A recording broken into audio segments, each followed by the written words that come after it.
You're back in business with Margaret Brennan. More now on the unrest in Bahrain, where troops from neighboring Saudi Arabia and other Gulf countries have arrived to put down those anti-government protests that have lasted now more than a month. We're joined on the phone by Khalid Janahi. He's the co-chair of the World Economic Forum's Global Agenda Council on the Middle East. He's also vice chairman of the Arab Business Council. Welcome to In Business. Khalid, what can you tell us about these reports? Saudi troops on the ground trying to put down these protests. How is this disrupting business? Well, I think Saudi troops are on the ground, yes, but are they there to bring down the protests? That's not been said by anybody. I think I've been here for 2 days now in Bahrain, coming from Geneva. I must admit, small little island, you know it, you've been here, but most of your audience don't know Bahrain, how small it is.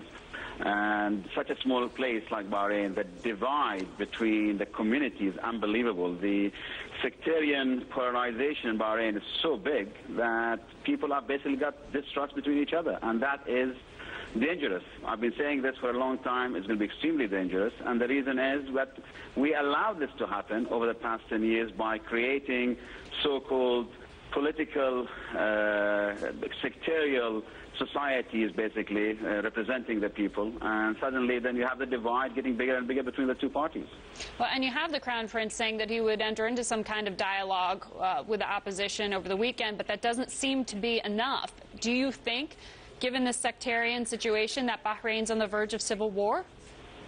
Well, that's what I was saying at the beginning. If Bahrain goes in a civil war, how can you have a civil war? We all live next door to each other. I mean, my neighbors are basically Shiites, Sunnis, and mixture of every aspect of the society. We cannot but walk from one place to the other because it's such a small place. We don't have sort of 50 or 60 or 70 miles between one town and the other.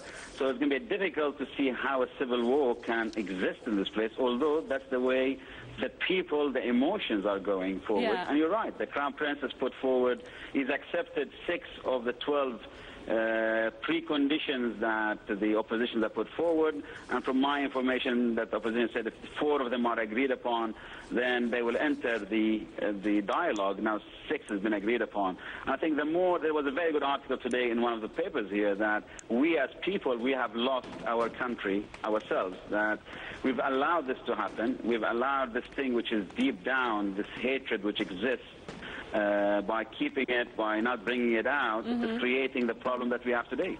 So I mean, you've obviously got enough concern that you have Saudi Arabia and other Gulf countries sending in troops for some reason, as you say, that not coming officially. But with this pledge of aid of $10 billion to Bahrain from the Gulf Cooperation Council, the King of Bahrain handing out checks for $2,500 to citizens, I mean, what will happen that will cool off the situation? Because payouts don't seem to be working, is what you're saying. I think it's very, very important to recognize the following. This is something which is coming across the board everywhere now in the Arab world. Something which started because of lack of housing, because of lack of jobs, because of the increase in value of goods and food. Started all this thing, and suddenly now everybody is looking at other aspects. They want to be citizens, they don't want to be subjects anymore. So everybody is following basically the tsunami which has come through from that side. Now, 10 billion, yes, I mean, and say 3 months ago, if 10 million was pledged by the GCC, would have been a beautiful thing for Bahrain. But I'll tell you one thing, it's going to be pledged, they're going to be pledged much more than 10 billion. My expectation is going to be $50 billion for the next 10 years to really do the housing and create jobs and everything else in Bahrain. So the economic factor in the medium to long-term perspective, I only see positive, but really getting through the impasse that we have today, and I don't call it political impasse, now I call it actually social impasse, of the people-to-people discussion. I think all of us have to basically understand the emotions from the other side. Now suddenly you see things from Hezbollah, from Iran, everybody is basically talking about this small little island of Bahrain. Now, we as Bahrainis, we should and we must talk to each other and solve our problems without the interference of the others. Iran has its own national interest. I don't blame them to do what they want. The GCC, other countries, they have their own national interests. Right. But we as Bahrainis, we should be looking at our own interests and sitting for the dialogue.